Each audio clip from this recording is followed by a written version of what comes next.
Hello, everyone, and welcome to Unleashed with me, Scarlett Johnson, presented by Moms for Liberty. And today we're going to talk about something that's really important. Just when you think the teachers' unions can't get any crazier, they're always like, hold my beer, and they get a little more crazy. I want to explain something to you because it took me a lot of time to realize this. I'm a mother of 5, still raising kids. I have girls that are still in middle school and high school. I've got kids that graduated college, even one that's graduated medical school. And it took me a long time to realize something, that those Marxist, purple-haired folks that go on TikTok and do all those crazy videos, the ones you think, well, at least that's not happening to me. At least that's not happening in my neck of the woods, or, hey, I've got my kids in private school, so that's not happening to me. Well, they found a cheat code. They discovered you don't need to have your own kids, because they're not, as we know, they're too busy removing healthy genitalia of children and aborting children and just refusing to get married and kind of vilifying mothers and fathers and traditional families.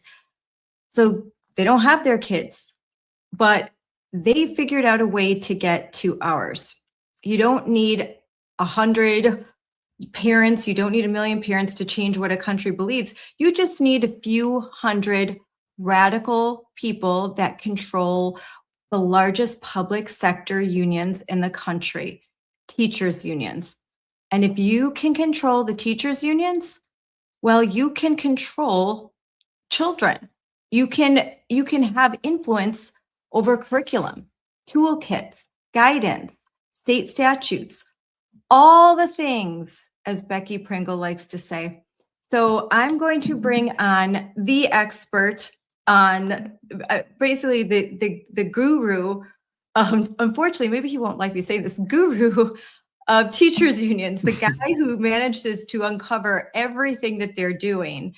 And they hate him for it, so much so even Randi Weingarten basically took your book and just fascist on it. So welcome, Corey DeAngelis. Thank you for coming on and talking about this really important story that you broke on social media last week. And the drama continues because there's another convention this week. So welcome, and tell us more about what you uncovered. That's right. Thanks for having me, Scarlett. And the last time Randi Weingarten's union had a convention was a couple of years ago.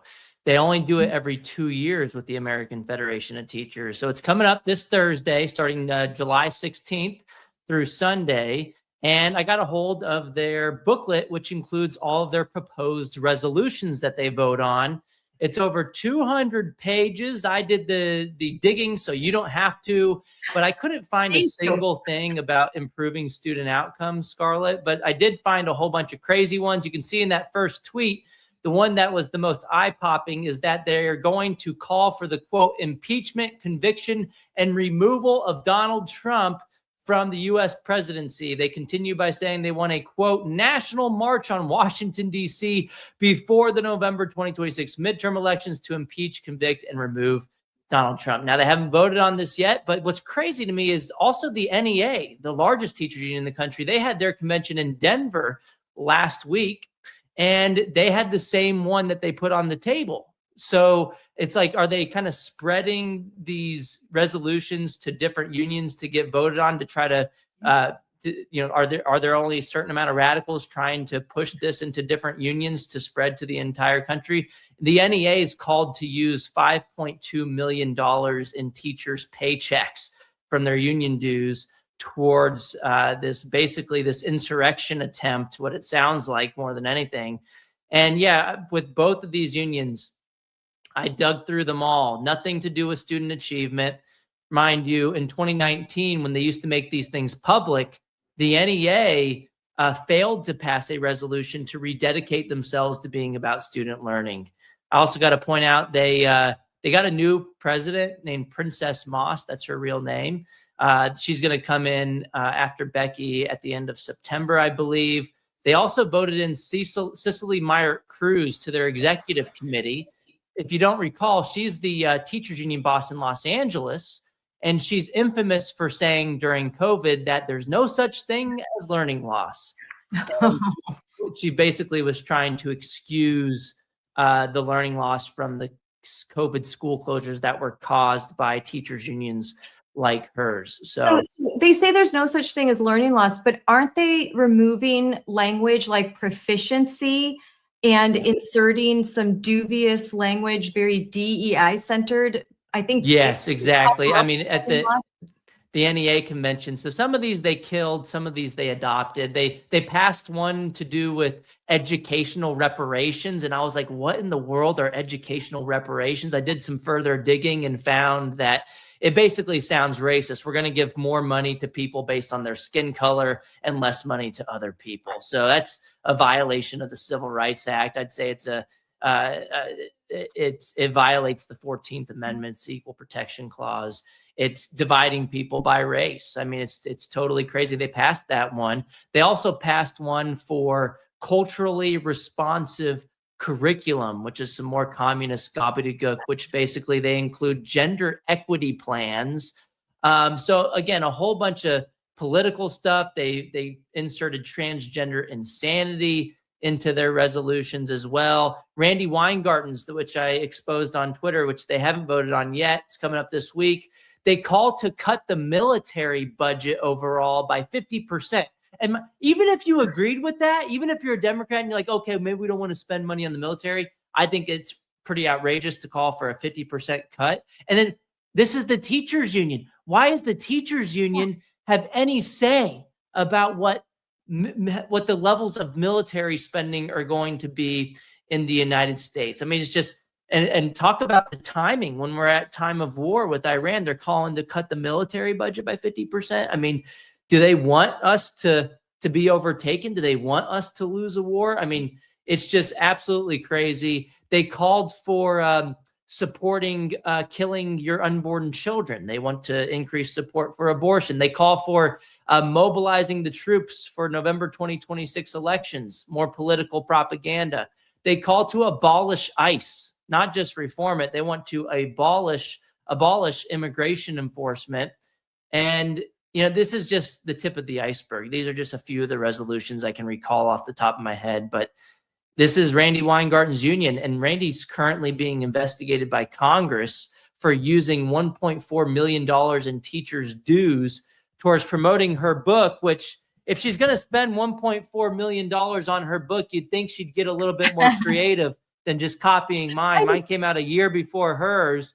And you couldn't do better than this, Randi. I know I dedicated mine to yours, but if you're going to spend $1.4 million, you might as well hire someone to kind of do a better job with the graphics instead of just copying and pasting. It's like the same font, everything. And then instead of parents, there's fascists. I think there's like not too subtle. I know. Yeah, you look at even the side looks the same too. In red, mine it's kind of backwards, but mine says parents in red. Hers says fascist. I guess she's calling parents fascist, which reminds me of a resolution from NEA's convention last year in Portland. They passed this one to call President Trump a fascist, and they misspelled the word fascism in the same resolution. I didn't see as many misspellings, or if any at all this year. I think they figured out they could use AI. Yeah. And so I guess you're not going to get spelling errors if you use AI to write your resolutions. So there goes that fun. They really have an issue with AI. Like they're going to use it for their stuff, but they have a real issue with AI in education because there were multiple resolutions that are going to be voted on this week from Randi's union. They're all freaking out about AI.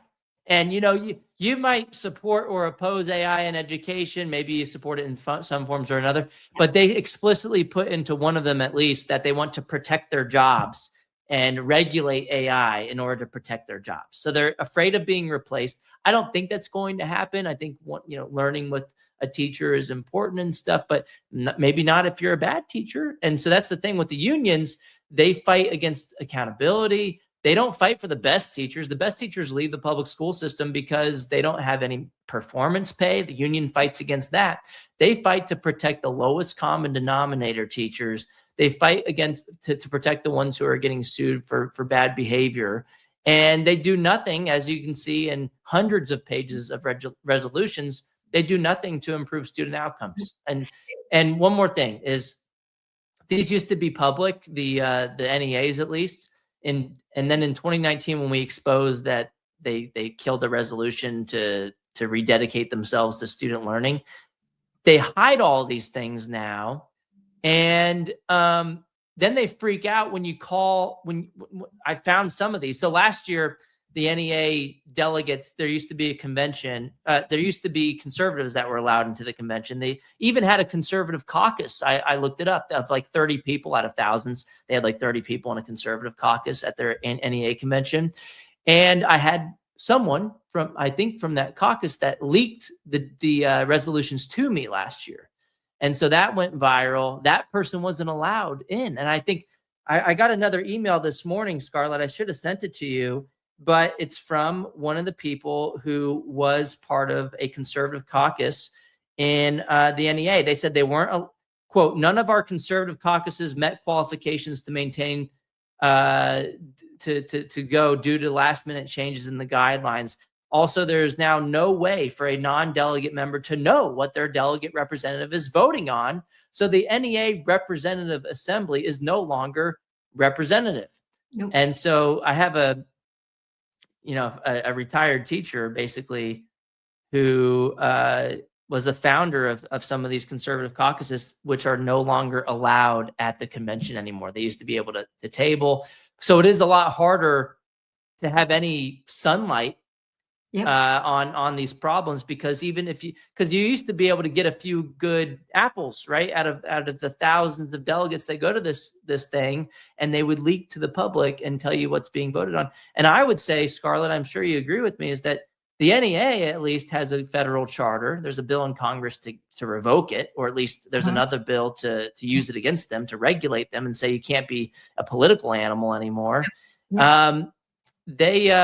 They should at least have some transparency. The last thing I'll say is, because one of these that the NEA, caught a lot of headlines, was that they proposed a resolution, at least 50 delegates proposed it, to impeach Donald Trump and get him out of the White House before this November. That was the most eye-popping one. AFT hasn't voted on it yet, but apparently the NEA delegates didn't consider it. There was a object to consideration label on it, which means they basically pulled it. They didn't put it for a formal vote, and I don't even know if they debated it, but it was proposed, and people were kind of clapping back on social media in the union, basically saying, well, we actually didn't pass this one. It's like, well, what about all the other ones you did pass, including calling President Trump a fascist? You're just going to point towards this one. And my response is basically, well, maybe you should be a little bit more transparent. You shouldn't hide these things. And, if you're voting these things down, then wouldn't you want some transparency and put it on your website like they used to do with every single resolution, and whether it was defeated and whether it was whether they passed it? Maybe they won't get as much blowback if they're doing the right thing, as they say. Well, I was looking for an article, but I just read on Education Next a really good article about that, just warning parents that your kids do not have the same cognitive ability as you do. And it was the introduction of Chromebooks. So, and so if they want to talk about, instead of talking about AI and let's strip AI out, and listen, I have questions about how it's going to be used. I definitely think that you can't stuff that genie back in a bottle, but you want to make sure that kids can't cheat. I mean, we read stories all the time about, especially in high school, middle school, where they write papers and things like that. In college, we want to make sure that the kids are able to critically think and to write and to read and to learn, and not just cheat using, ChatGPT or Claude or Grok or whatever. But instead of addressing Chromebooks, and to me, what I have a problem with as a parent, that they have abandoned textbooks pretty much altogether, abandoned books altogether. They, even in higher level classes, they give kids really not complicated enough materials, often very woke. They're not telling kids, go get books. they have everything's on a Chromebook. It's hard for parents to navigate all of that. It's hard to keep track, especially when they're in high school. It's hard to, you have to get into their Google accounts and Google Drive and all that. So instead of talking about those more complicated issues, they just talk about a boogeyman of AI that isn't even ready yet. And I think that just shows that they don't want to be accountable, because they're passing the buck.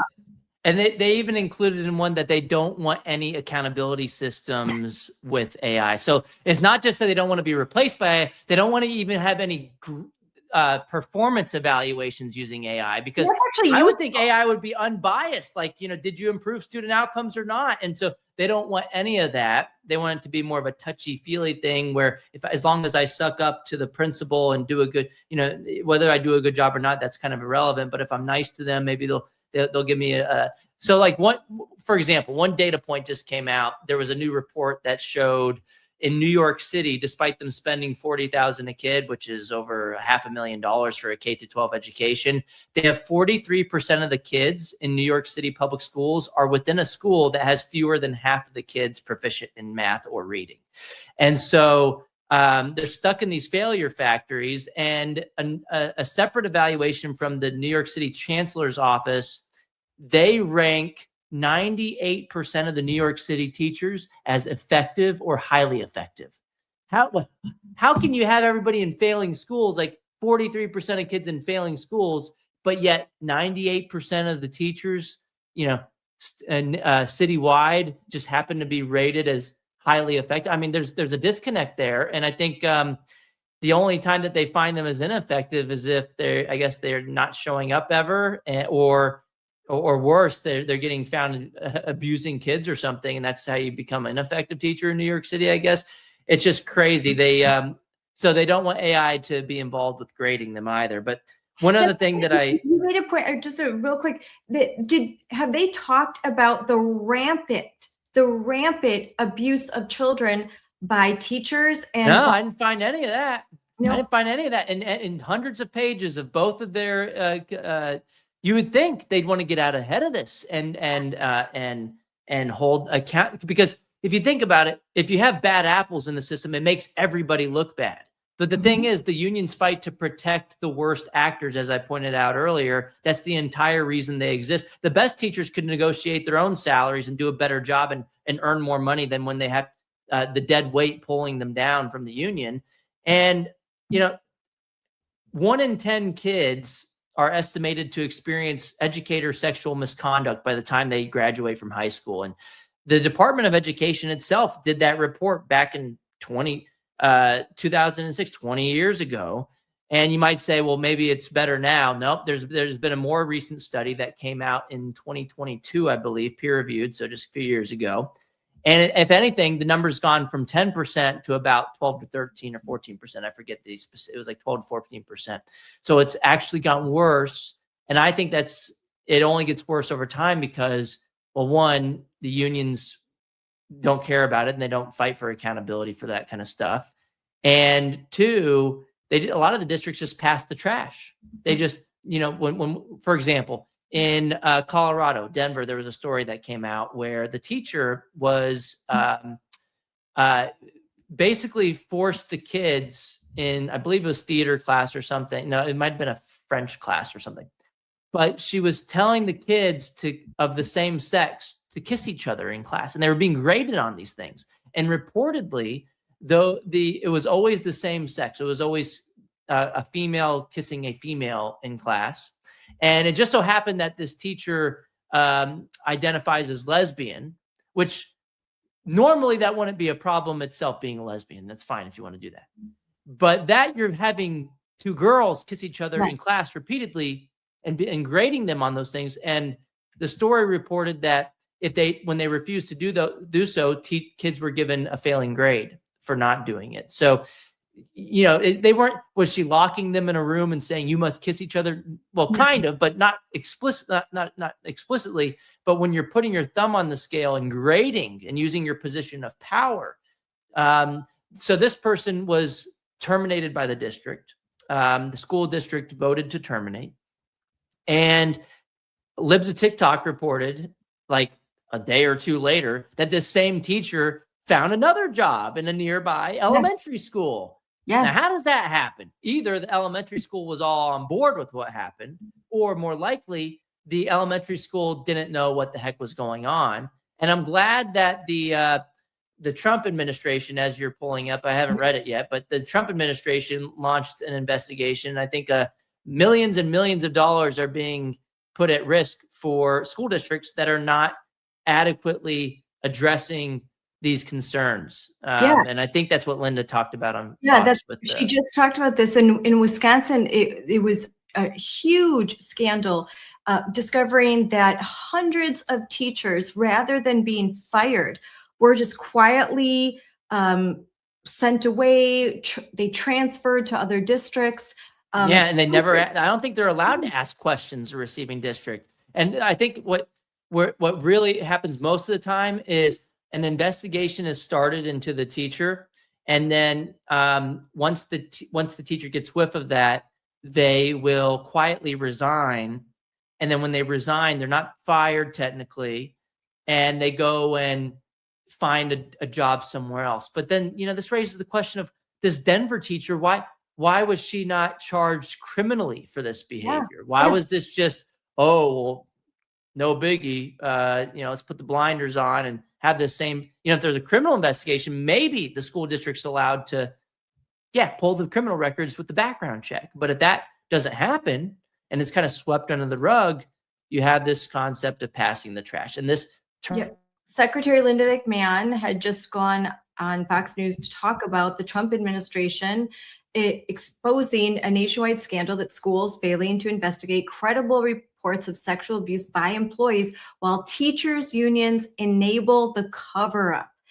Again, teachers' unions are enabling. They are making it difficult for school districts to fire any teachers, even with really good reason, like they're harming or they're engaging in sexual relationships with students or behaving inappropriately. Yet the teachers' unions, they don't address this at all. And this is a real crisis. Yeah, hundreds of pages, not a single mention. I'm glad that states like Texas, where I live, there was a bill that passed this past session by Representative Mitch Little. He's a Republican.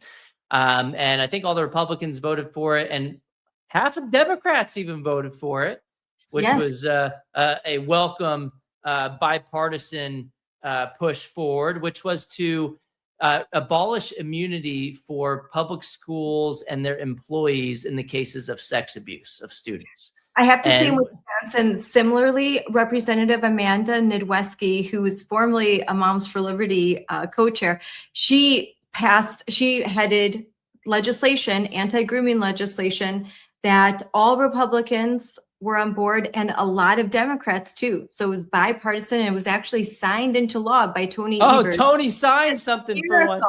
It's a miracle. Crazy. You can win sometimes. And I mean, it's just, the thing is, even with the teachers unions being in bed with the Democrats, and like, it's even worse than that. They're basically the same organization at this point. It is such an idiotic move for Democrats to side with the teachers unions on this one. So even then, they're like, all right, sorry, we got to agree to disagree here. And, that it's really indefensible. I mean, even there was one, I believe it's 2022, there was a bill to criminalize sexual relations between teachers and their students in K-12 education in Rhode Island. Well, guess what the teachers union did? They fought against that bill. They lobbied against it, and they said, oh, well, it's because you're singling us out. You're picking on us. It's like, no, you're the ones around kids all day, and you shouldn't be having sex with them. And they fought it. Ultimately, it passed in a later session. But it's just crazy, like how they lobbied so hard against that, and to try to just like frame it as, oh, you're picking on us. It's like, damn right we're picking on you if you're the ones around children and there's a high prevalence of sexual abuse in schools. Yes, we're going to hold you accountable. And so I'm glad states like Texas and now Wisconsin did that. I'm glad Rhode Island made that change after initial pushback from the teachers unions. And look, this passing the trash needs to stop. There needs to be more information shared across districts. Like if a teacher's fired or if they resign, they should allow for more information to go to the receiving school district, so that, I don't know what happened with this Denver school teacher. I don't know if the receiving district was just a bunch of leftist lunatics, or if maybe they just didn't know. And I think a lot of times people just don't know what's going on in the news. They don't know the severity of problems and maybe they just don't care because they're a monopoly. And it's like, we just need to hire someone. We need to put someone in, they have the teacher certification. So, we're just going to put them in because, that's just, they don't do as much due diligence as they should. But I wanted to point. I mean, these are children that they are in charge of, from very young preschools. A lot of school districts have preschools all the way to high school. Like they should have the highest standard, not the lowest. They should be holding themselves to the absolute highest standard. There should be so much accountability. And this isn't even, I think a lot of people think about older men, male teachers preying on females. There are a lot of women stories of women engaging in relationships with 5th grade boys, 6th grade boys. And that's not just because it's a girl doing this with a boy, or even in high school, doesn't mean it's not abuse and assault and should be criminally prosecuted, not swept under the rug like, well.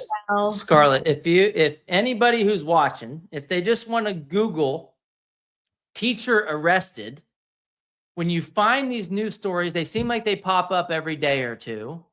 It's every time you see these news stories, and it's too often, it's almost always because of creepy stuff with children. And it's never, sometimes it's like, a teacher, had drugs at school or something. But 90% of the time or more, when a teacher's arrested, and it happens too often, it's because of sexual stuff with the kids. And, there's a sexual abuse epidemic in our public school system. And that doesn't mean that all teachers are bad. That doesn't mean that all teachers are creepy freaks that are engaging this stuff with kids. Hey, most teachers, most of them are great. It's just most want to be tainted. They don't want their profession tainted by these predators that are obviously entering a profession that gives them easier access to prey. And it makes perfect sense that very bad people with bad intentions would look at a job surrounded by children as, basically easy pickings if you are a bad guy or bad woman. So we need to have the highest standards and background checks. Like you said, due diligence. I mean, I think that there's more of a background check to go into the White House press office than there is to enter into a classroom with little kids. Yep. Yeah. And then, there's always so much pushback against things like cameras in the classroom, for example, to see what the teacher's saying. So this gets into indoctrination and stuff too, but it could get into, if they're behaving certain ways physically with kids, if they're even just like being flirtatious and stuff, like maybe they don't want that to be viewed as well. And what's interesting to me, and I don't have a big dog in the fight of whether we should have cameras in the classroom, but it's just an example.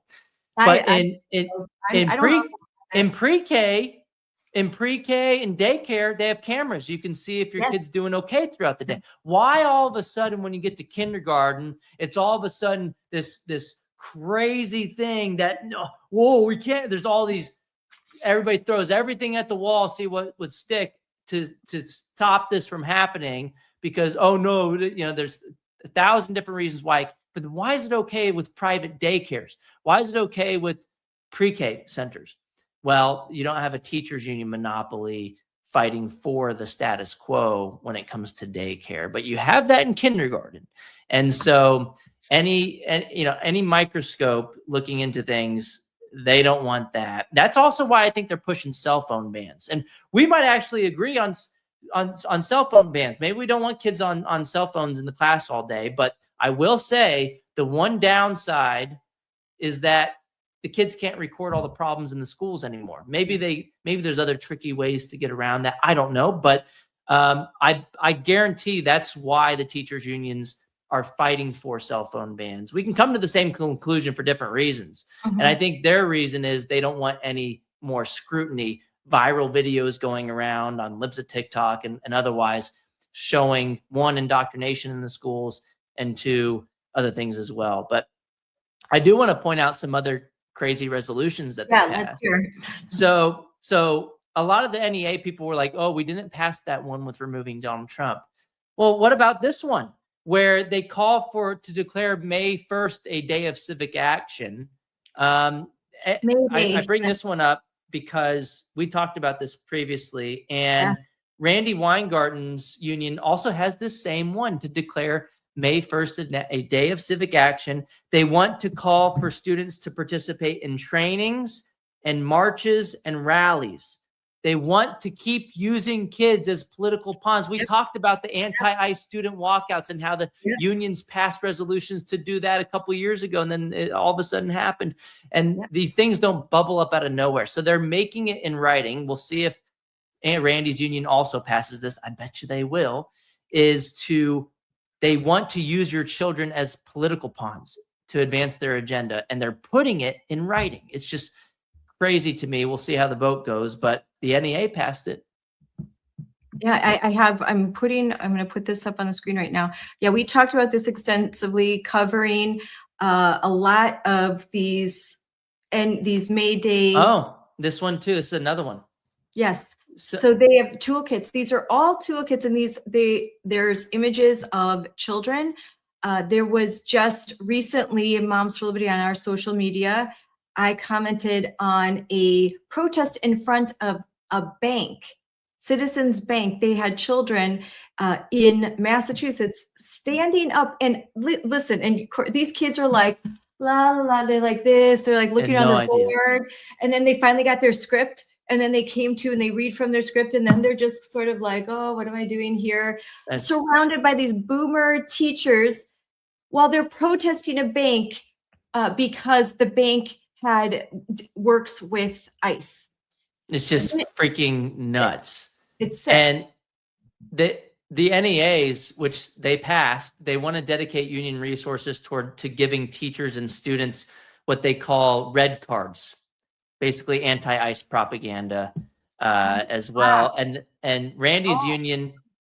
That's crazy. That's bad. Yeah, I brought it up on the PragerU podcast with Marissa, and she gave me one of the little red cards while we were on set. I was like, oh, I haven't actually seen one of these in person yet, but yeah, it's a little red card with it just to fear monger with the kids at school, to make them believe like, oh my goodness, Trump's troops are going to come pick you up from school, and it's just creating mental health issues for the kids in the school.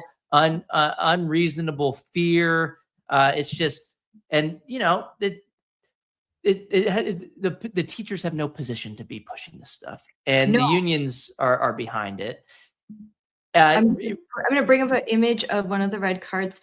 If you've ever heard, because I've sat through training videos about May Day, the anti-ICE, and they always bring children on. They brought on middle school students, high school students.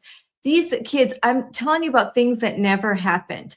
There's like these white kids that are from affluent suburban neighborhoods talking about how they fear every day that ICE is going to come in. And I'm like, sorry, I'm not buying it. You can go sell that crazy somewhere else.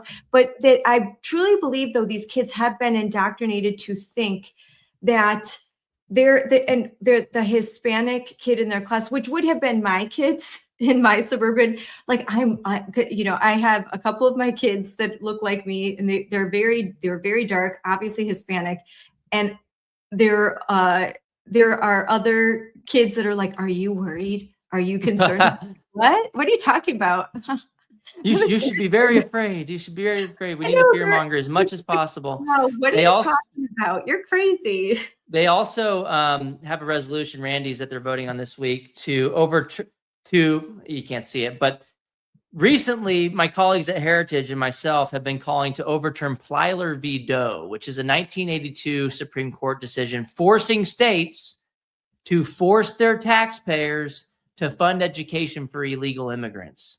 I mean, a lot of people don't even know that this is the law of the land today, but every single state, no matter what they want to do, they are forced no wonder we're spending $21,000 per kid on average. We're Wow. forced to spend money on educating illegal immigrants as well. And I think that's going to be overturned if it goes to the Supreme Court. The union knows it will be as well. So they now have a resolution to vote to fight to continue forcing taxpayers to subsidize education for illegals, which is just crazy.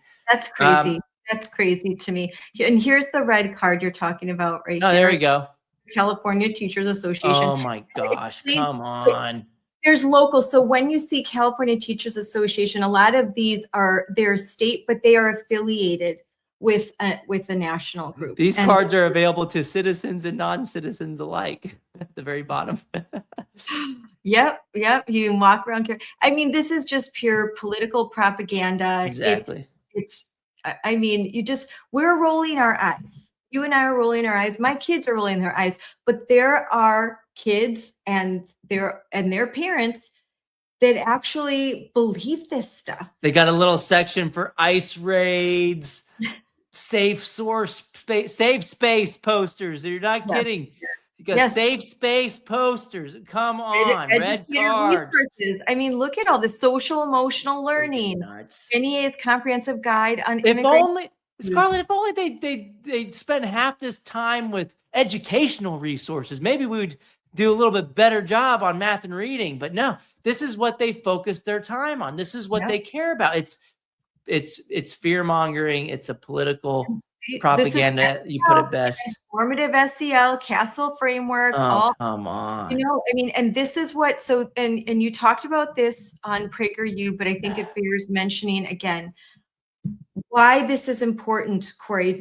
Explain to everyone watching, if you don't know, that this guidance that you may think doesn't affect you because your teachers are good or your kids are in private school. How does this guidance work? What happens? I mean, I feel like that's a form of Stockholm syndrome when people say, I hate the public school system, but my kids' public school is fine. It's like everybody ranks Congress very low. But when you ask people, how's your Congress member? Oh, yeah, they're fine. They're great. Yeah, it's like the same thing with public schools. When the latest Gallup survey shows public schools have the lowest level of support ever. And only 9% of Republicans, for example, said that they had confidence in the public school system. Yet, if you ask the same people, well, how do you rank your public school? It's great. You know, I love my public school, my child. The thing is, no one wants to admit, and it's a hard pill to swallow, that they're sending their kid to a place that is actively harming them, indoctrinating them, brainwashing them with beliefs that go against everything they're trying to do at home, that's failing miserably academically, that's squandering your taxpayer money. Because most people, we're adaptive creatures. Humans, there's a couple different ways you can do this. One way is you can put the blinders on and say, oh, everything's fine. And so I don't have to deal with that kind of cognitive dissonance. Or the better way, the harder way, is to lock arms with groups like Moms for Liberty and say, we're going to fight back like hell and we're going to reclaim our school. That takes a lot more work, though. And so most people will just say, nah, the public school's fine. That's just happening in California. That's just happening in New York. Texas is great. But, there's so much evidence now that the problem still exists in red states, too.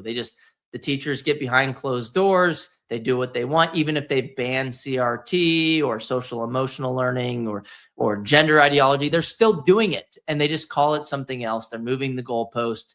You think DEI is banned? They're still pushing all the same stuff with just different labels. Yep. And so, the way that this gets introduced into the schools is that, well, the NEA only has like a few thousand delegates that are voting on these things, and then that gets pushed out to all the schools. And the NEA also has resources to give money to politicians so that politicians push these things into the schools at the state level and the federal level as well. The NEA, 98% of their campaign contributions go to Democrats every cycle, at least that much, more in some cases as well. And it's a one-sided money laundering operation for the Democrats. Becky Pringle's an at-large member of the Democrat National Committee, and they have over $400 million in revenues every single year. So less than 10% of that spent on representing teachers. It goes towards political activities. Yeah. And, even if you're in there are some conservative teachers, but if they can influence the curriculum, if they can influence state level policy, that's going to make its way into the classroom. They can also influence the colleges and universities, which are training your teachers, which the teachers might even be conservative on everything else, but on education policy, they're voting with whatever the union's telling them, because the union's doing all of the background research. And, if the teacher truly just wants to focus on their job and focus on the basics, they will still vote for people like Randi Weingarten, even if they're a conservative. They'll still vote for Becky Pringle to become the president, even if they're pushing leftist causes. And the thing is, teachers have hard jobs just like everybody else. They're trying to focus on doing the right thing, but the unions are squandering their resources. And that's why so many teachers are leaving the union. You can go to optouttoday.com if you want to leave your union too. Next week, or this week, actually, Scarlett, I wish you'd be able to join, but we'll be at the Teacher Freedom Alliance. I'll be at the Teacher Freedom Summit, speaking there as well. They've had 15,000 teachers leave the government unions over the past year, and now they've joined this alternative. And there's going to be tons of teachers in the audience who are not on board with Randi Weingarten and Becky Pringle and all their political crap, yet they're still teaching in the public school system. So it's kind of like a Moms for Liberty, but for specifically for teachers. I think it's a really great opportunity, because I think a lot of teachers that are going to show up to this, they're going to hear a lot of new things, maybe stuff that we've been talking about for years will be new to them, and also calls to action and having resources so that they can kind of push back. I'm sure the teachers I know in my life are always looking for alternative resources, ways to kind of buck the system and slide under the radar. And there is the ability to do that. And sometimes there are administrators that are more than happy to accommodate that. But unfortunately, I feel like it has to be secret hand signals and winks, and like you can't be upfront about it. They can be upfront. They can go in with their anti-ICE signs and all their and wear handmaiden's tale garb to classroom and have stickers all over. But if you're conservative, you have to hide it. And that's and for now, until you have enough people on your side. That's kind of like the power of Moms for Liberty. When parents thought they were the only person sticking their neck out at the school board meeting, they didn't do it. But when they saw on social media, when they saw, hey, maybe it's cool to be part of Moms for Liberty, parents started to say, you know what, I have a support group, we can do this. And I think that's how we started winning the school board wars. Yes. And so with the teachers, it's the same coordination problem that they've had. Just a few. Yep. You just got to have escape velocity. You got to get enough people on your side, which gets me to one last resolution that we definitely have to hit, that I almost forgot until we brought this up, is that at Randi Weingarten's convention this year, they are voting on a resolution to try to keep groups like Freedom Foundation, which is behind the Teacher Freedom Alliance, from telling teachers they can opt out of their union. They also explicitly named Americans for Fair Treatment, which I'm a senior fellow with Americans for Fair Treatment. We have another website called myduesmychoice.org, helping teachers leave their union. I believe about 3,400 teachers and other public sector employees have contacted Americans for Fair Treatment asking for help with opting out as well. So there's a lot of different groups getting teachers to leave the government unions. And this freaks out Randi Weingarten more than anything else, because school choice is bad for the unions, obviously, because it means they have to compete with the private schools. But this is almost worse for them, because when the teachers leave the union, those dues don't go towards Randi Weingarten anymore. They can't pay the union bosses as much. More importantly, they can't funnel as much money towards political causes, which gets me to the NEA passed a resolution to increase their dues by $10 a member last week. And you might say that's not a lot of money, but with 3 million people, that's $30 million. And it's probably because they lost so many people since the Supreme Court decision now allows people to leave their public sector unions. Since 2018, I think over 200,000 teachers have left their government unions. And so this is a big deal. It's a 5-alarm fire for the unions. I think Randi Weingarten's union will probably pass this one. But look, if you're catching flack, you're over the target. I don't think they've ever named Americans for Fair Treatment in any of these resolutions before, but all of a sudden they're doing it because they're seeing their members, they're bleeding members. And instead of attacking the people, I mean, this is a First Amendment thing. Like they are passing laws, the unions are passing laws in like Oregon and New York to block Freedom Foundation and Americans for Fair Treatment and other groups from sending just information to teachers telling them, hey, the Janus decision happened at the Supreme Court. Guess what you can do? You can leave your union and they can't retaliate against you for doing that. You do not have to pay union dues as a condition of employment. And so instead of saying, well, you know, maybe we should focus more than 9% of our revenues on member benefits, instead of doing that, instead of putting it towards politics, maybe we will focus on more professional development. Maybe we'll focus on more academics. Well, maybe we'll focus more on fighting for higher teacher salaries instead of pushing political propaganda. Instead of doing that, they're saying, okay, well, let's clamp down harder. Let's make it so that our members don't know their rights. Let's make it so our members can't leave. And I think that's the wrong way to go. I mean, people have information at their fingertips now, a lot more than they used to. And so this resolution is going to backfire. Now, I'm reading some information when I did my work before the show. Is the Labor Department, they launched a public tool in March that a union member can look up where their dues went. Finalized June 1st.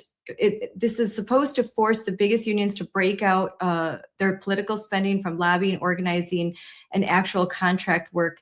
Did they have resolutions that address this? Are they continuing to hide and not be transparent about this information? I think it's just easier to get now. I think it's always been available at the LM2 reports, for example. I think that's what you're referencing now. There's a better tool at the Department of Labor to get to those reports. But I used to be able to access those, but it was hard to find the website. It was hard to know what the heck was going on. And so like for your average, you know, teacher or your average person who's just interested in where the money's going, you know, it wasn't as transparent as it is now. So that is a great tool. I'd recommend everybody go check it out. I don't know the name of the website on my top of my hand, but you might just Google Department of Labor Teachers Union dues, and I bet you'll find something.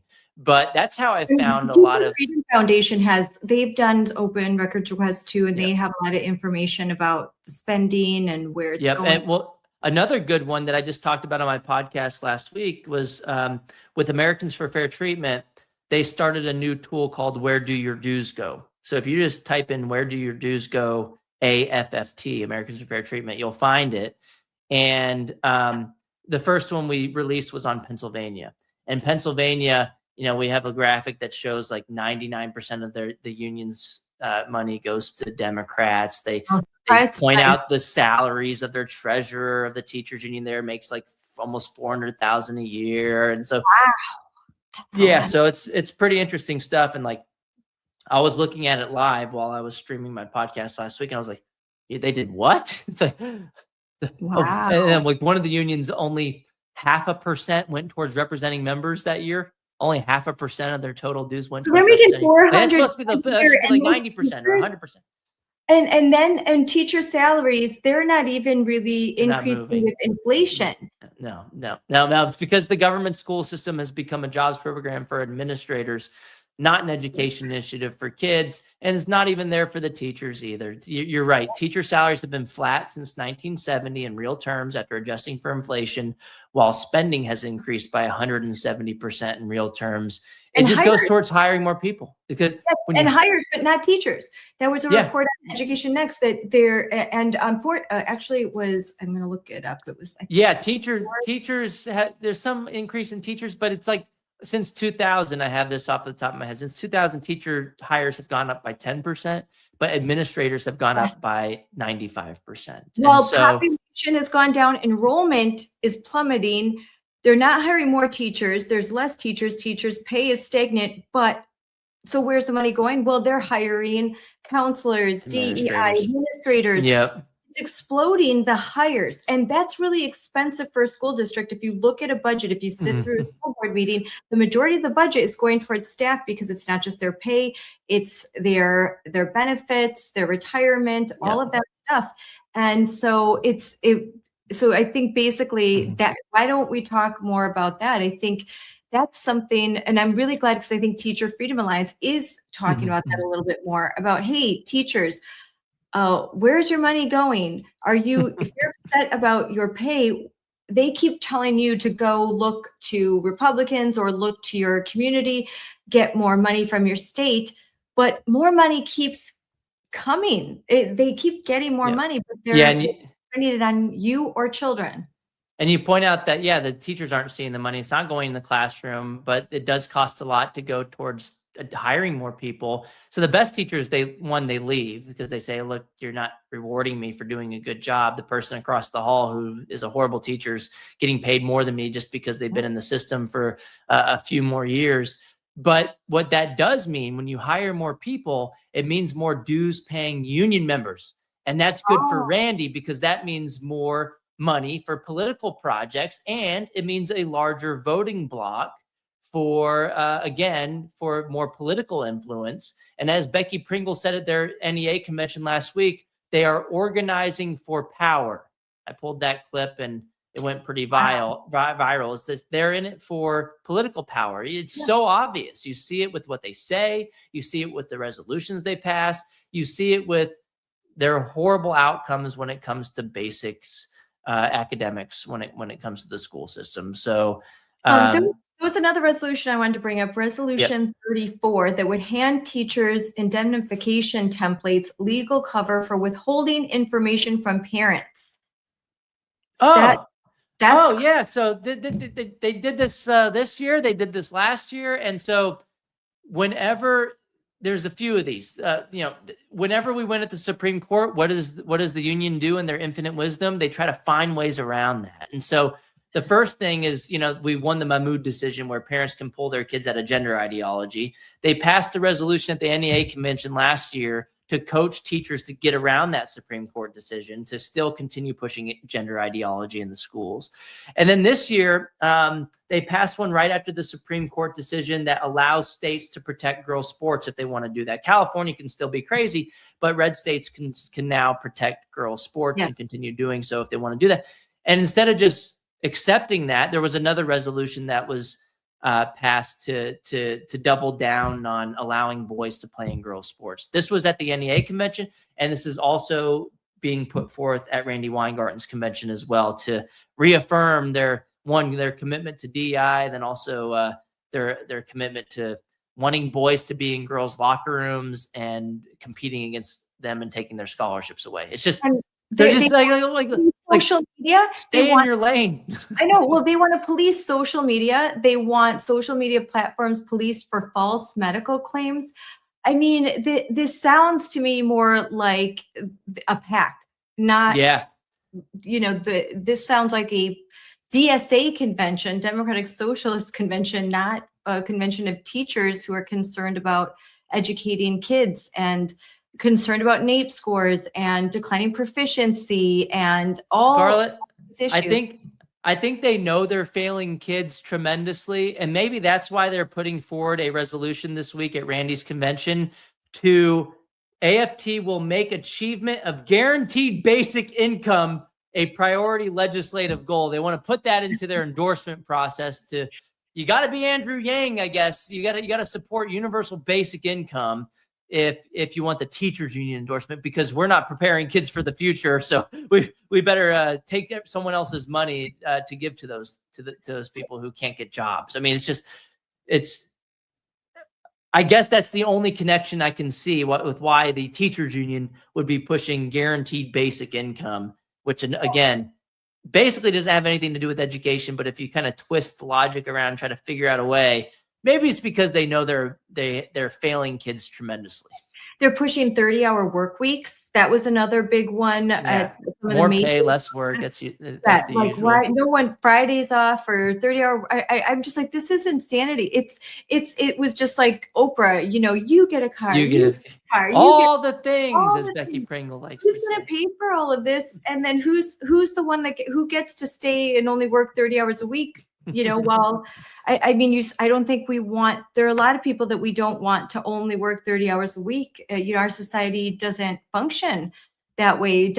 Imagine doctors working 30 hours a week. I mean, good luck getting medical care when you're sick.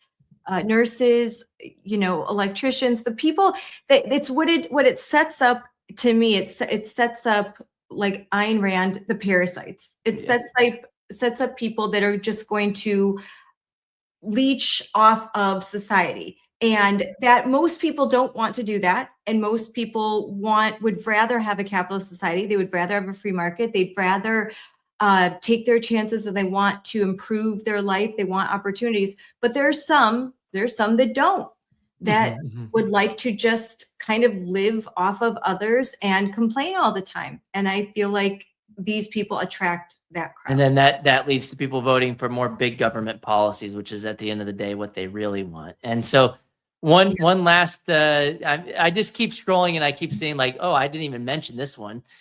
AFT will reject recent efforts in some states to institute forced outing of trans and non-binary students in our schools. AFT will use its resources to defend members who keep secrets from parents. And so we wanted the Supreme Court with this, at least this opinion that came from the Supreme Court when it had to do with the California case. And basically the result is now California can't be keeping secrets from parents. And instead of saying, okay, well, let's work with parents, let's not turn them into the enemy, they want to double down on transing kids in schools and keeping a secret from parents. It's just, I mean, every time they lose in the courts, it's like, well, we don't care. And they call us a threat to democracy. Yeah, I mean, they talk about rule of law and all of that, but they want to thwart it. It seems to me that they are preparing to rebel against enforcement activity. And as you and I know, that's the next step. You have these investigations. We have now the Supreme Court laying the groundwork, and then comes an enforcement action, which means removal of federal funds. And I think that these unions are signaling that they are going to begin, and they're going to fight, of which, of course, we know that they will.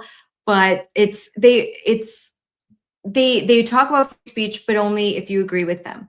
They say that parents, when you watch there was a hearing where I'm sure you saw the hearing, the congressional hearing, where they had from Virginia, from California, Chicago superintendents there, and they all said, oh, we believe that parents are the first educator we support, but only if they think like us. Yes. And you can speak at the school board meeting until you disagree with us. Yeah. Then we'll cut off your mic. Yeah. One last thing on Randi getting investigated by Congress. So she's going on social media doing this whole poor me videos. I think you might have one. I have it. I have it ready. Let's pull this up real fast. Because they're maliciously targeting her. It's all poor me. I mean, nothing about what she did. Just, oh, I'm poor. I'm being targeted. Poor me. All right. Yeah. Let's pull this up. Here we go. 1 second. I know she always says they're targeting us, but it's like, well, no, it's really about you. But she tries to make it about, they're targeting teachers. Here we go. This week, the House Education and Workforce Committee sent me a letter investigating the book I authored, Why Fascists Fear Teachers, in partnership with the AFT. This is the 5th time this Congress has, since the Republicans have been in majority, have chosen to investigate the AFT or one of our affiliates. And each time they've come up with nothing, but it seems pretty clear that they are maliciously targeting us as we continue to fight for what is right. Yeah, whatever. So again, $1.4 million, you should have gotten a better person to design your cover instead of just copying mine. You should have been a little bit more creative. But she admitted in a social media post on Facebook right after, she kind of put these videos out, and she said, this has been a partnership with AFT, this book. I've been open about that. She's trying to say, oh, well, this was known. And 50% of the proceeds are going to the union.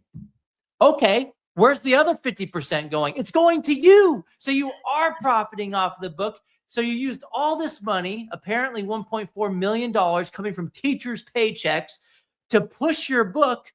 Did you put up $1.4 million, Randy, or did that all come from the union? Was it $2.8 million total that you had to pay to get in the New York Times bestsellers list, or was it just one? I doubt it. I mean, first of all, she didn't need the money. She has over $500,000 salary each year from the union and other, entities, and she's going to steal basically or squander teachers' dues towards her vanity project. Apparently, the Freedom Foundation reported that she was using like hundreds of thousands for legal services, hundreds of thousands for a ghostwriter and fact checkers and so on and so forth.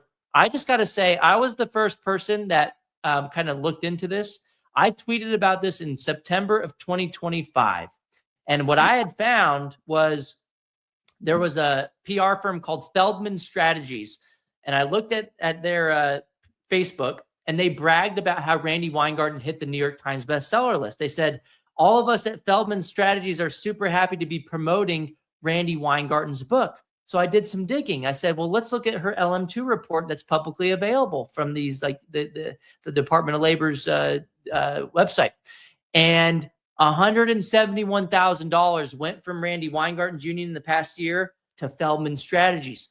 So you're telling me she's paying hundreds of thousands to this one PR firm that's promoting her book, and they're going and bragging about it after they get a victory with the New York Times bestseller list.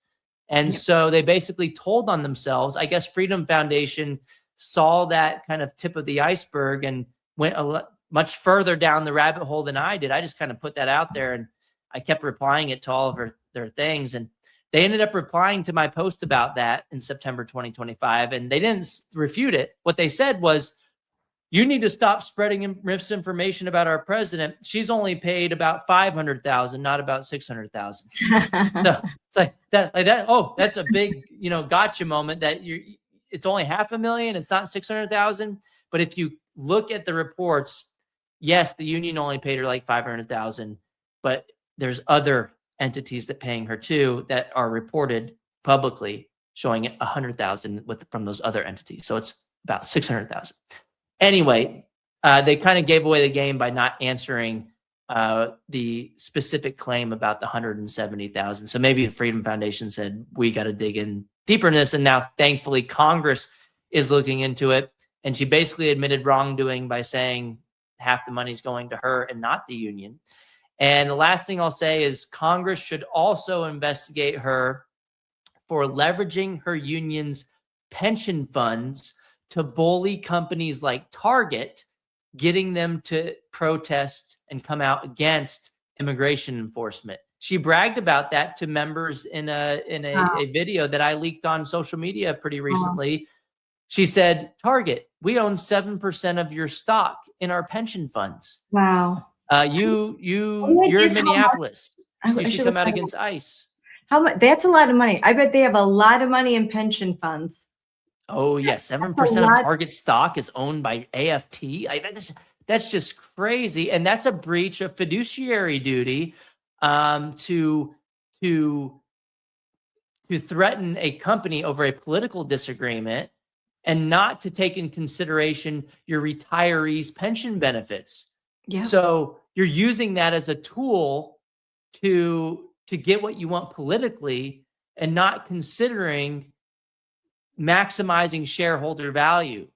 That's something called breach of fiduciary duty. I don't believe that is Randi's specific fiduciary duty, but there are AFT. I don't know who manages their pension funds, but for the union president to be pressuring that way, if Congress should investigate whether she influenced the people managing the funds over political stuff. That would be a bombshell finding if Congress can look into that. So they need to go beyond her book shenanigans. They're such a, I mean, they are a branch of the Democrat Party. They're so overtly and obviously political. I think I remember, I'm old enough to remember when they tried to hide it a little bit, where they weren't quite so overt. I mean, where when I was in college, you were trying to draw, you'd pull the things together, but it wasn't this overt, this blatant. And when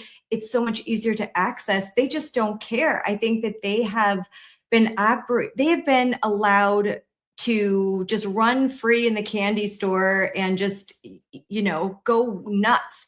No one has reined them in. And I'm glad that there's at least this first effort. Something needs to change. They need to be reined in. This charter definitely needs to go away with the NEA, the federal charter. I know that it's symbolic and all that, but it's a symbolic move to dissolve it too, as well. Yeah. And they absolutely it gives them legitimacy. They have tax benefits in DC, so there is some financial benefit to having it. And when you have the backing of the federal government, that gives you some I'd say a false sense of legitimacy.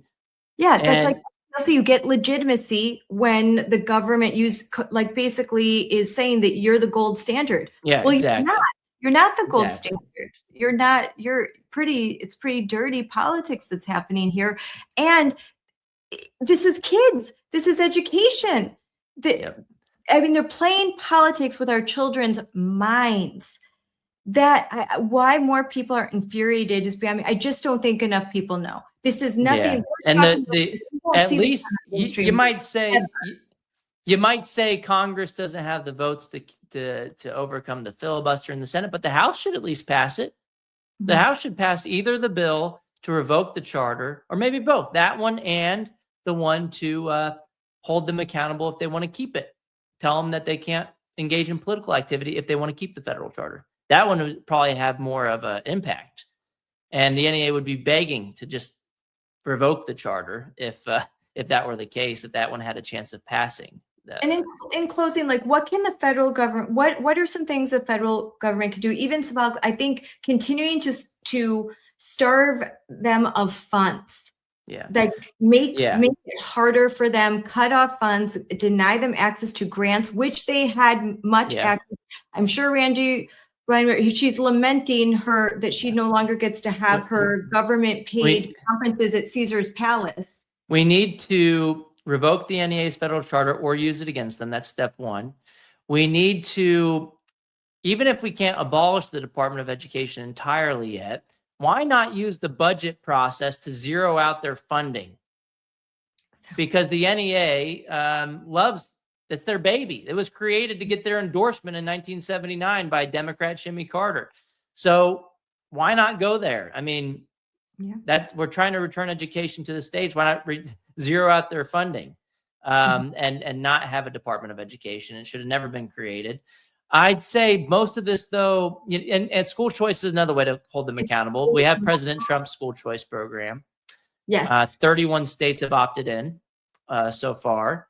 They oppose tax credit as well. I mean, these unions, they really don't like that. They don't like any opportunity given to parents to opt out of this system. Yep, exactly. And so Randi and Becky both sent a letter to all Democrat governors begging them not to opt into President Trump's nationwide school choice program. 2 Democrats have already opted in. Most of the 29 Republicans have opted in. And I think more Democrats will come along too. And I think the unions know that as well. And they had a veiled threat in their letter basically saying, the Democrat Party platform says to oppose school choice. So they're basically hinting we're going to use our political muscle to primary you if you opt into Trump's school choice program. We'll see if they follow through with that threat. I bet you some more Democrats will opt in, especially after the November election, before the end of the year. And most of this, though, Scarlett, I think is going to happen at the state level. So, for example, Idaho just passed a bill, it was signed into law by Governor Little, to defund the teachers' unions, to stop using taxpayer money to fund their political activities. Florida did something similar, passed a bill signed by DeSantis to defund, to require them to vote for recertification every year. Because what they were doing is you'd have a 1,000-person union, have 2 people go vote in favor of recertification. That you get no buy-in from the members and you can still be recertified as a union. Now in Florida, they have to get a majority of the members to vote in favor. So it gives the union bosses an incentive to focus a little more on the on what the members actually need instead of politics. And they also voted to stop paying for political activities by teachers. Like you can still pay teachers with tax money. That's still fine. They can still be in a union. But you should be using your tax dollars to pay teachers while they're there teaching kids, not while they're going and door knocking for Democrat candidates or engaging in other politics. So I think that's where most of the magic's going to continue to happen at the state level. And then for parents, call to action to be aware of their political activities that are happening in the classroom, the toolkits that they create. They are in your state. They are in Florida. I mean, Governor DeSantis has to go to battle every day. The current state head of the State Department of Education in Florida every day has to battle teachers. It's, just this constant battle. The Florida Education Association sued to get rid of the school choice program serving about 600,000 kids already in Florida. It's not gonna happen. They're not gonna win, but it just goes to show you, like, they keep fighting, even a losing battle, and that shows we should keep fighting. Yep, that's right. So join Moms for Liberty, and if you're a teacher, you can join Moms for Liberty too. But you should also opt out of your dang union. You could be a teacher. And I'd say if you don't want to be embarrassed by the likes of Randi and Becky, you don't want to be associated with them anymore. You certainly don't want to waste your money on them. So you can join Teacher Freedom Alliance at optouttoday.com, or you can contact AFFT at myduesmychoice.org. And they should follow your social media. You talk about this a lot. And are you going to be streaming live from the summit that you're attending? We'll see. I haven't planned on it yet, but I think someone from Moms for Liberty might be there, and we might be doing a podcast. Yes, so yeah, be there. Yes, yep. I'm sure. So we'll be talking. We'll have that on, and you always, and when you're there, you'll be putting out a lot of stuff on your social media, and they will, after the fact, I'm sure they will have a lot of the speakers, all of that will. If it's not live streamed, if anything like the way we do it, if it's not live streamed, it will be available for everyone at some point. But I think that if you're, I believe that the conference is gangbusters. It's like packed. It's gonna be great. It's gonna be great. So I wish I was there. I had some family commitments, but we have a lot of our folks that are going to be there, including Hillary, who will be there. She will be talking to people. She will be having interviews. And my friend Kelly, of course, Kelly Shinesky, who I love, she's going to be there talking about SEL and all the things. Well, thank you, Corey, for coming on. I look forward to talking to you again soon. And thanks for all of this material that you've sorted through for us, so we don't have to. Yeah, it's way too much. If you do a Control F for Trump, you'll see his name in there like 100 times. So. Oh my gosh. But we need to be aware, and I'm sure you're going to I want to talk to you again after the AFT convention. I'm sure there's going to be a lot of, oh gosh, the memes will just write themselves when they talk. I mean, last time, I know we're trying to call it, but last time they do these every 2 years, Randi's union. In 2024, she had 3 people as her primary enemy on the screen behind her. Yet she had Betsy DeVos, Chris Rufo, and yours truly. So if you're catching flack, you're over the target. Maybe she'll do the same thing this year. You got to watch her keynote. We'll see. Well, yeah, I know. Like, she's such a well, and don't buy her book. Buy your book. Okay. That's right. But you want to hold up your book again. So it's a great. I have it. It's very. Don't buy this one. Don't buy that one.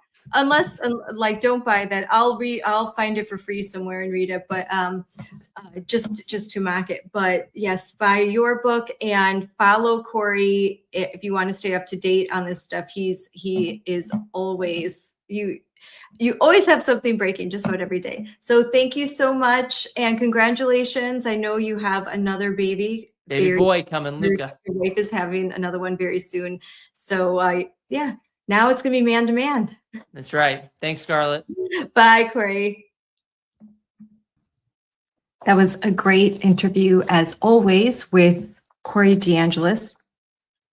I want to reiterate that the president of the American Federation of Teachers, Randi Weingarten, is under congressional investigation for spending members' dues on a book that calls conservatives fascists, a book that looks oddly similar to Corey DeAngelis' book. She basically is trying to play games with her nemesis. Documents are due July 21st. Meanwhile, the NEA, the National Education Association, the largest public sector union in the country with over 3 million members, their own federal filing shows it spent nearly $250 million last year. About 10 cents of every dollar was spent on representing teachers, and nearly 4 times that on politics. And this week in Washington, AFT delegates will vote on proposed resolutions to abolish ICE, impeach President Trump, and march on the Capitol before midterms. None of this was put to the teachers who paid for it. And all of it sounds a whole lot like political organizing, sounds more like party politics, definitely doesn't sound like the NEA should have a federal charter, should be afforded a bunch of privileges. The privileges that it has enjoyed over the last 100 years, those should go away. So, and on July 7th, the House Education and Workforce Chairman Tim Walberg, a Republican from Michigan, and HELP Subcommittee Chairman Rick Allen, a Republican from Georgia, opened this investigation into AFT's use of member dues in connection with her book, right, Randi Weingarten, that is, Why Fascists Fear Teachers. I think that more apt title is Why Public Unions Fear Parents. That would be a good book. So again, the response deadline is April 21st. That's pretty soon. All of this, according to several sources, the New York Post, in an article, Weingarten tapped union resources worth over 1.4 million. That's 1.4 million. The Washington Examiner, AFT members paid for Weingarten's book. She kept the royalties, and an AFT press release and her response to the Freedom Foundation's report. Should look at that real fast. So you can see her response. What does she say here? Oh, slams the fake Freedom Foundation report, the so-called Freedom Foundation. Oh yes, all the dark money. I mean, while she's rolling in so much money, she couldn't even count it. Again, extremists, blah, blah, blah. Anyways, this fact-free fishing expedition. Anyways, so there's her response. If you want to read it, it's on their website. I think that's enough for me. When just looking at the facts, which are important, 10 cents of every dollar goes to representing teachers. 10 cents of every dollar. Where does the 90 cents go? Well, that's the question, isn't it? So dues paid by teachers, you're not being represented. This is all plain politics. 39 cents goes to direct political campaigning. I mean, I would say that's direct. There's so much indirect campaigning going on and so much obvious party politics. 86% of the national political spending comes out of dues, teacher union dues, not the PAC. So they do have separate PACs, but 86% of national political spending by AFT and NEA, it's coming right out of the dues, not of the Political Action Committee. That's where it's supposed to come from, the Political Action Committee.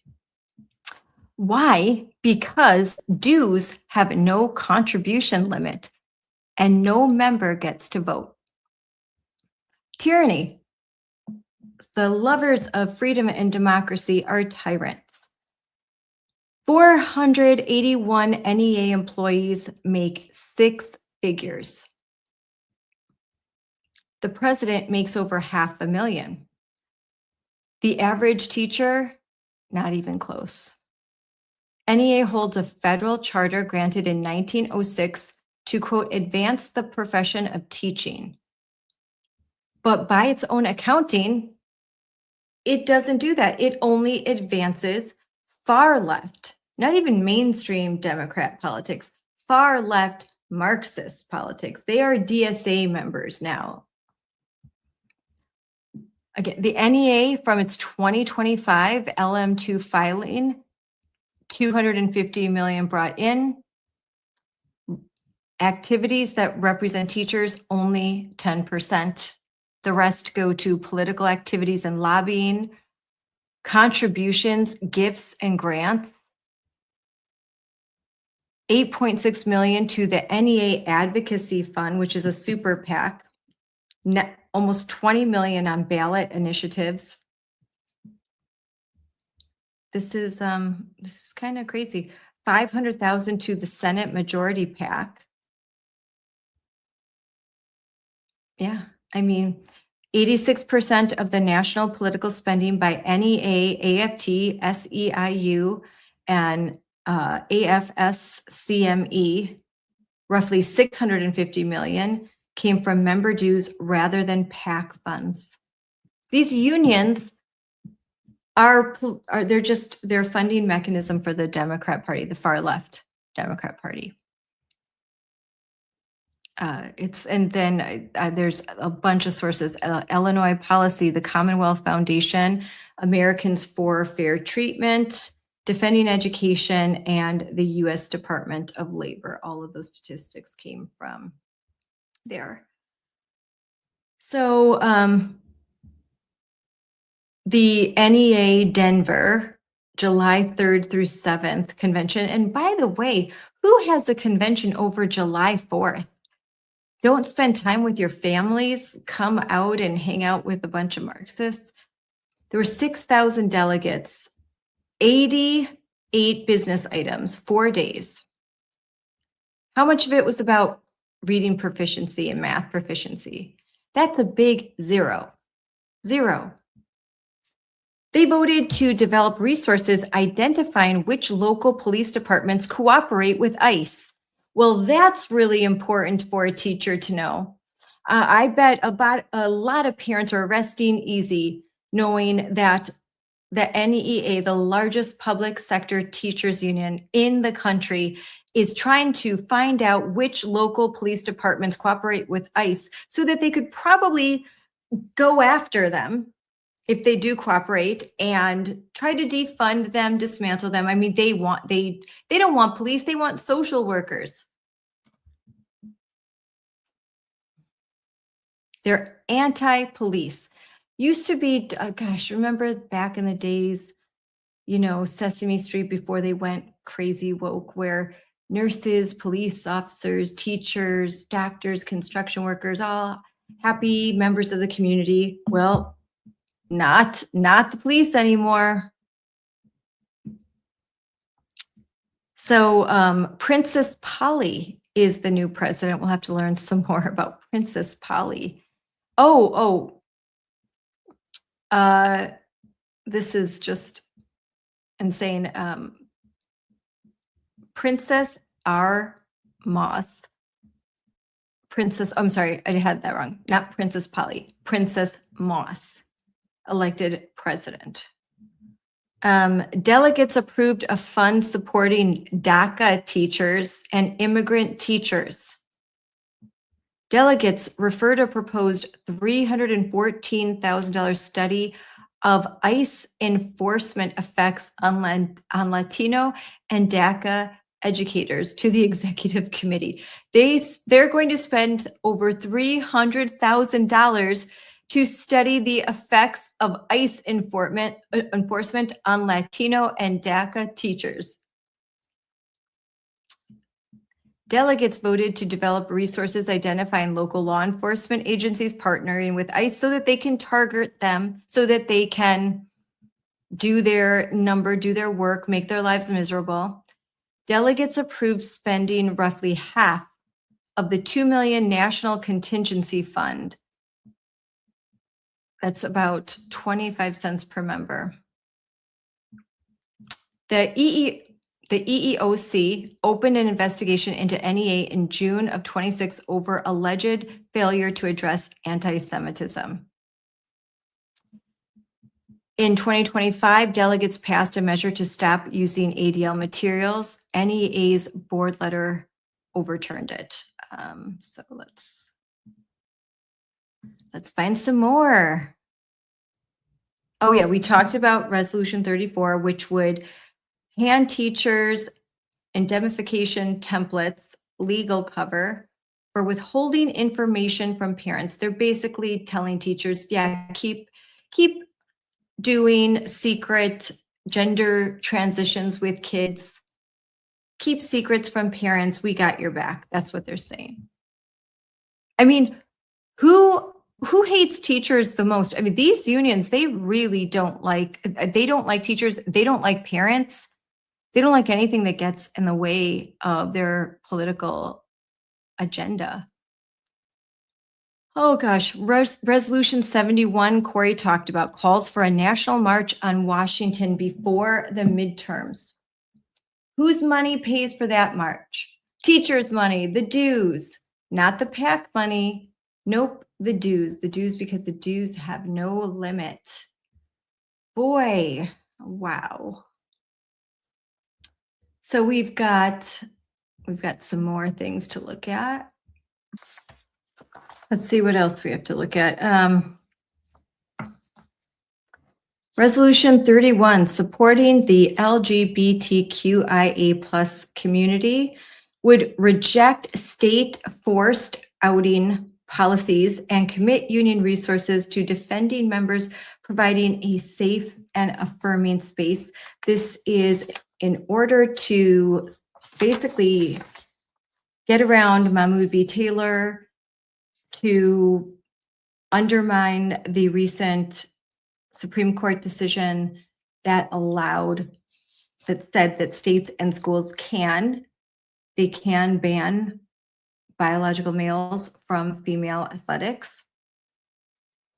So they're trying to say, hey, if you have affirming spaces, we're going to support you. And it sounds to me like they are going to provide legal resources.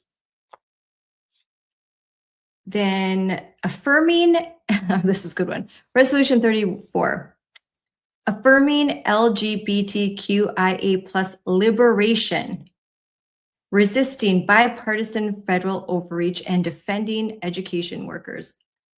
It would supply contractual indemnification templates shielding education workers from discipline or job loss. Again, number 35, championing equality, preserving transgender students and members' rights. This is all about sports participation and restroom access. That means boys, they are going to fight to the bitter end, teachers. Parents, they are going to fight to put boys in your daughter's bathroom. That you can depend on. They are telling you loud and clear, like, boys who want to invade girls' spaces, teachers' unions, they've got your back. You want to steal the opportunities of women and girls? Well, Randi Weingarten is right there by your side, and Princess, whoever she is, she's got you. Actual girls, well, you're going to have to go find a custodial closet It's just crazy, crazy, crazy. Resolution 40, defend immigration rights, abolish ICE. Calls ICE Gestapo shock troops. Resolution 71, impeach, convict, remove President Trump from office now. Includes a national march on Washington before the 2026 midterms. I mean, this isn't just like one local fringe, this is the entire body of delegates. This is insane. Oh, I'm almost, I don't know how much more I can handle. Oh, let's see what else there is. There are a lot more resolutions. We'll have to see how everything pans out. But I think it's perfectly clear what these unions are and what they are not. I wanted to real quick before we get to close. I want to go back to, no, not this. Here we are. This is what I want to go back and look over. Just go straight to their website and their resources here. So again, National Education Association, they just had their big conference over 4th of July. So professional excellence, let's look. Just and equitable schools. You can see trainings, NEA and racial justice, implicit bias, microaggression, stereotypes. When we're talking about race, diversity, cultural competence. Again, this is about professional development, and look at training. Ready to advance racial and social justice with us? Just use the form below to request a training. Okay. And you only if you're a member. So here you go. So no cost, just benefits. This is like supposed to be your big benefit. So this is professional development, which will count towards accreditation. There's a certain amount of professional development that every teacher has to take, continuing education. And this is these are the ways that education is influenced. Now let's look. I mean, just if you click on any of these links. White supremacy culture. Here's a resolution.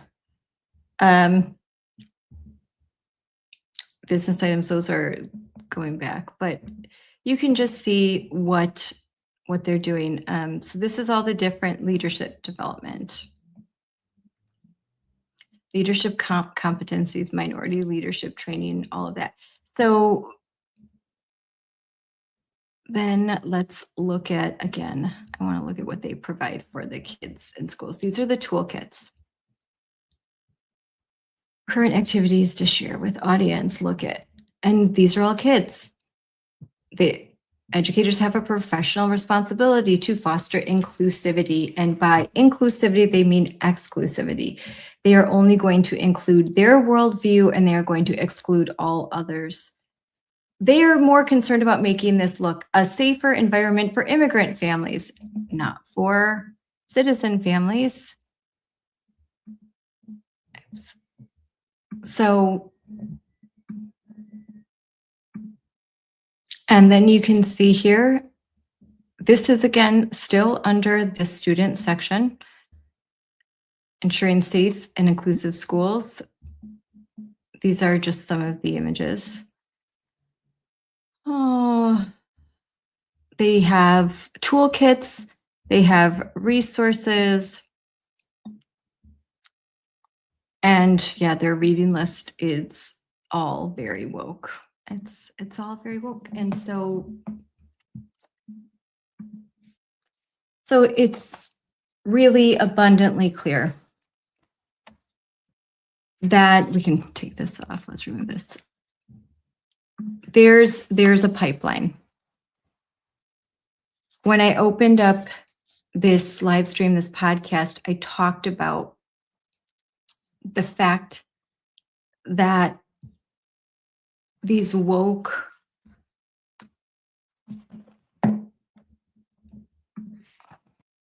educators, they found a cheat code. They didn't need to have kids. They could just use our kids to achieve the same agenda. Let's start with colleges of education. Every teacher in America will go through one. Whether they're in public, they're private, they're charter, they're going to go through a college of education. Who's going to shape what a 22-year-old learns? A lot of times, folks like Princess, whatever her name is, or Becky Pringle. And what happens in these teacher colleges, that's going to affect children, thousands of children over the 35-year lifespan of their career. They shape the future. Then you have state standards, human growth and development, counseling frameworks, SEL frameworks, social emotional learning frameworks, committees, whether they are state legislative committees or they're federal. You've got the Department of Education, different standards that are being written, all of the body of research, the result of these grants and scholarships provided all of the money that's just getting poured into this just inflated, bureaucratic, talk about deep state, talk about swamp, education. And I frankly think, although there's been a lot more attention to it, there isn't enough because it all starts with education. The problems that you see in adults or older children in college, the wokeism, just a lot of the issues that are affecting Western civilization and the foundations of our society, they start early, they start young. And if parents are abdicating their responsibilities and they aren't being the careful watchdogs that they need to be, well, kids are just, they're just sitting ducks. Easy prey for predators. And a lot of these teachers, of course, they're not going to think of themselves that way. And there may be few actual activist teachers, but there's a whole lot of teachers that are just going to go along with it. And that's unfortunately the truth. There are a lot of good teachers that tolerate a lot of bad stuff because they're like, it's not my place, just doing my job, don't want to rock the boat. I gotta just keep doing this until I hit retirement. I don't have an option. What am I supposed to do? So while there's a relative few number of really activist, Marxist, kind of radical teachers and administrators and counselors, they hold the entire system hostage. And there is so much complicity and silence and compliance in this system that it's crazy. While there's been a parent revolution, we have yet to see a teacher revolution. We're not even close to what is needed. Talk about liberation. Teachers need to liberate themselves from the Marxists who are running our country into the ground, running the profession of teaching into the ground. They are depleting valuable resources in every community across America who dumps, over half of property taxes. Then you add state and federal taxes all go into education. And what do we get for it? Not a whole lot. We get declining. The best case scenario is stagnant numbers. But most of the time it's declining proficiency. Oh, we're just going to eliminate. Since we can't teach kids to read, we're just going to eliminate the word proficiency. That's what they do. They can't meet a standard, they lower it. Then they lower it so much that they just eliminate it. What the heck? Like the illusion is over. We don't even need to pretend anymore. We're just done. Kids can't read. Sorry. And they can't learn to code because AI is doing all of that. So then let's just give them a basic, and that's actually one of the resolutions. Just give them money to live. Let's just give them enough money so that they don't have to do anything. I mean, oh Lord, I mean, imagine like just intentionally raising generations of kids who are functionally illiterate and really can't do anything. So you're just going to give them a basic income that they can survive on. Just survive. They can eat just enough. I mean, what a nightmare. That's a nightmare to me. And it's going to, oh my gosh, it's just not good. Not good. No one is thinking about unintended consequences here. I mean, these are people with the IQ, like they have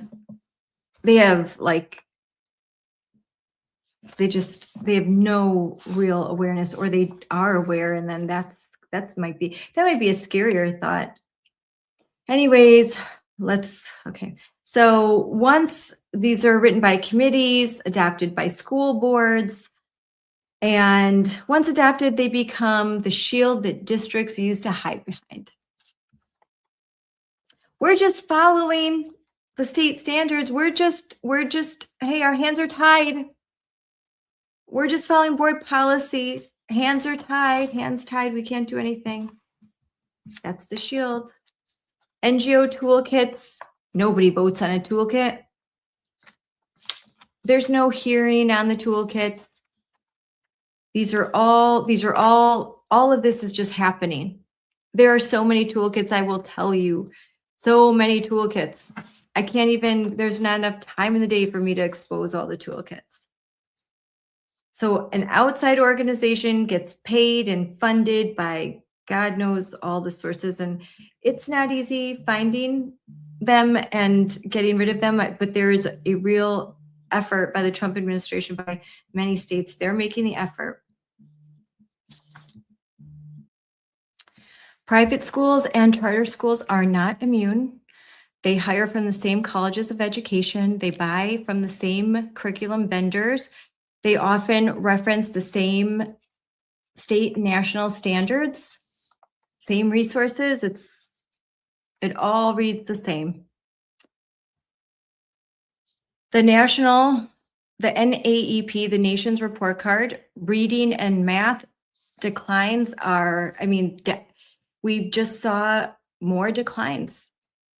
The numbers are not good. Scores that were already plummeting, proficiency scores that were already stagnant or going lower with the onset of COVID and COVID policies that were so harmful and detrimental to children. Well, that just compounded failure. And Corey DeAngelis is 100% right. Unfortunately, American public schools have become failure factories. That's tragic. It's tragic. There are lives that will never recover. I hope they will never recover from the learning loss. Where's Randi Weingarten's apology? Becky Pringle's, any of these unions, the apology for what they did to children. Instead, they just continue to inflict more and more harm with their bad, god-awful ideas. The Education Recovery Scorecard. Thomas Keane, Sean Reardon. Remote learning led to learning loss district by district. That's Harvard and that's Stanford. CDC Youth Risk Behavior Survey, adolescent mental health during and after COVID. Those numbers are terrible. Moms for Liberty was founded in 2021.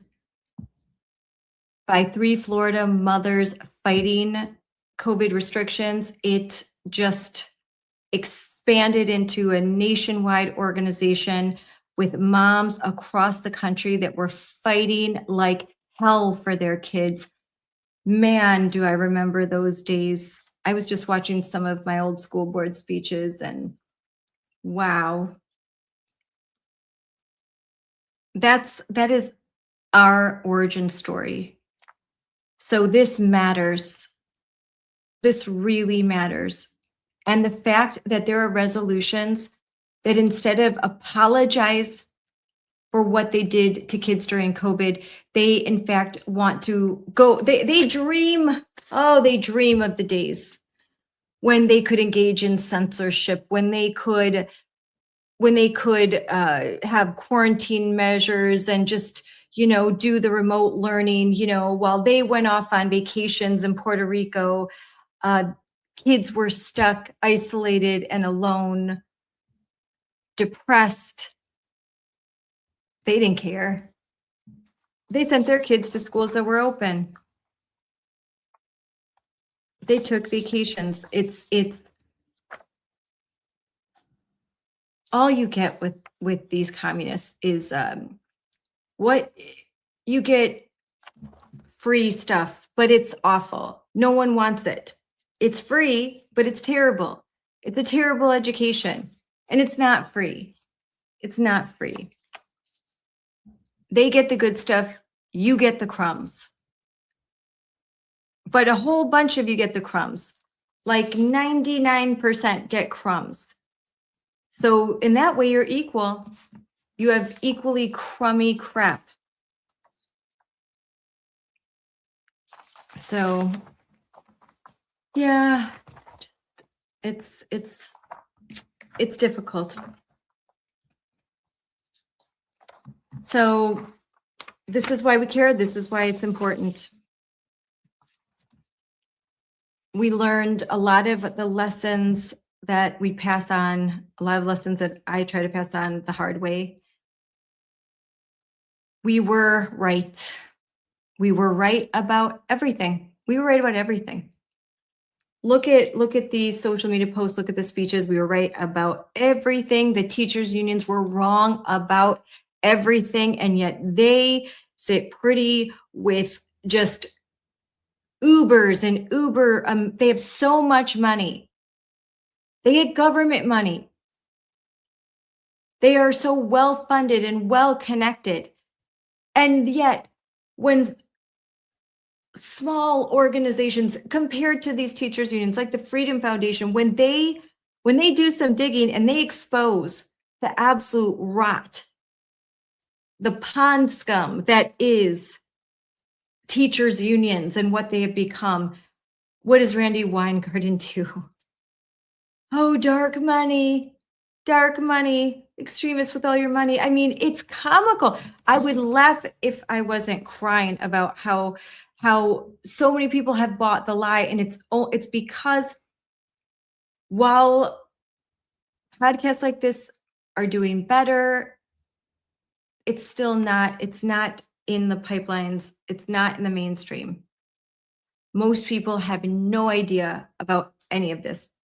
They still think teachers' unions are actually about teaching and education. They don't understand. They don't know. There is too much silence and complicity. And that's why every conservative has got to be loud. Our kids fell really far behind, and nobody has been held accountable for it. Nobody has been held accountable for what they did to our kids. So in closing, the NEA spent $450 million last year. Their dues. And they spent it on political organizing. They spent it on candidates that hate parents who are conservative. They spent it on candidates that are just have Trump derangement syndrome and 24/7 a day. Impeach Trump, impeach Trump. That's where they spent their money. That's where their money goes. Their money goes to taking down President Trump, not lifting up children, not supporting teachers, except for supporting teachers who want to focus on DACA teachers and make sure that illegal immigrant children are getting everything that they need. It's insane. 10 cents of every dollar actually went to representing teachers. And guess who they represent? The groomer teachers. They're not what that 10% was spent to defend the teacher that was having an inappropriate relationship with a child. Spend the money on defending the teacher that's keeping secrets from parents, that's sending 13-year-olds off to be with their glitter families and likely get abused. That's who they're that. So that 10 cents.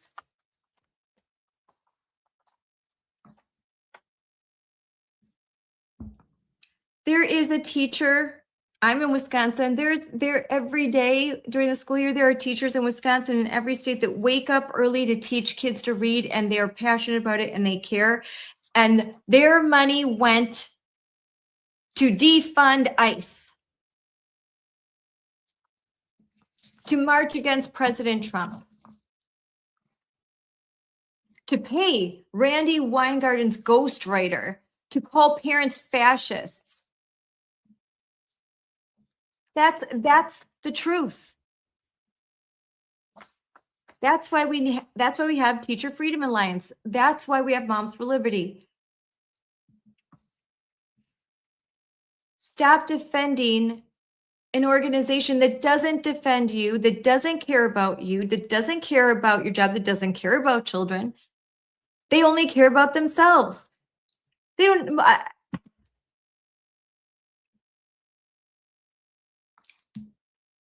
So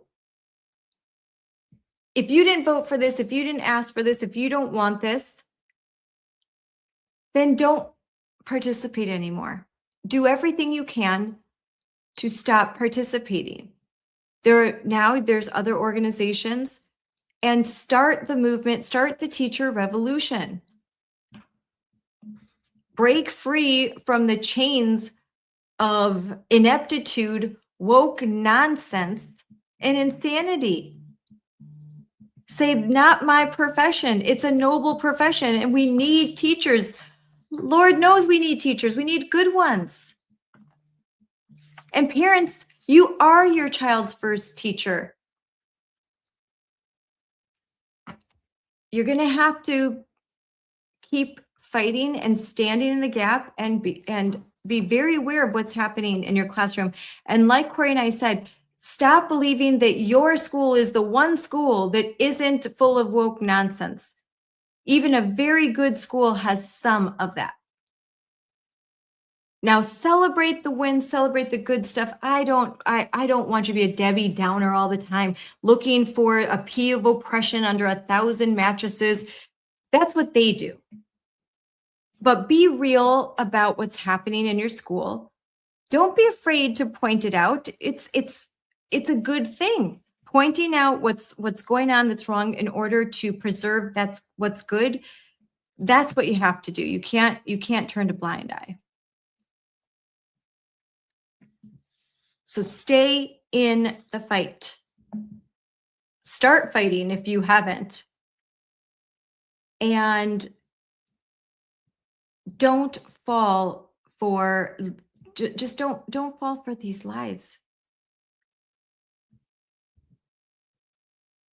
Teachers' unions need to be defunded. They need to be exposed, and they are being exposed. And if you are a congressman or a senator and you're listening to this and you are not actively involved in defunding and exposing the absolute corruption that is the teachers' unions in this country, then you need to wake up and smell the Marxism. I don't care what committee you're on. Find a way to be a part of the dismantling of teachers' unions, because they are building an army with your children and your grandchildren. They are poisoning the minds of the people you love the most. They're turning them against you. Now, I said, Moms for Liberty, us moms, we've been right about everything, and we are right about this. Don't find out too late. Fight back now. That's why they don't like us. We don't have, I mean, look at the millions. We have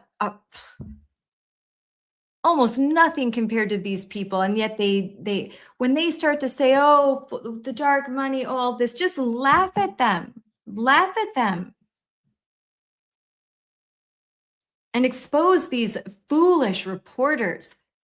Oh my gosh. They're just, listen,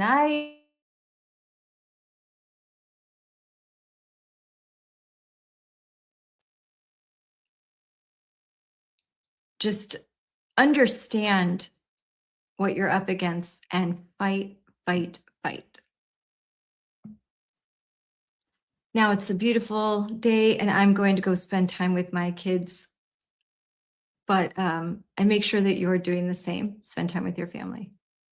And please follow Corey DeAngelis. He is the guru on this if you want to learn more, and we will post a lot more links as well. We're just starting on this as we still have the AFT convention. Oh, what fun. All right. Have a good night and thanks for tuning in. If you like this, please like and subscribe to our YouTube channel.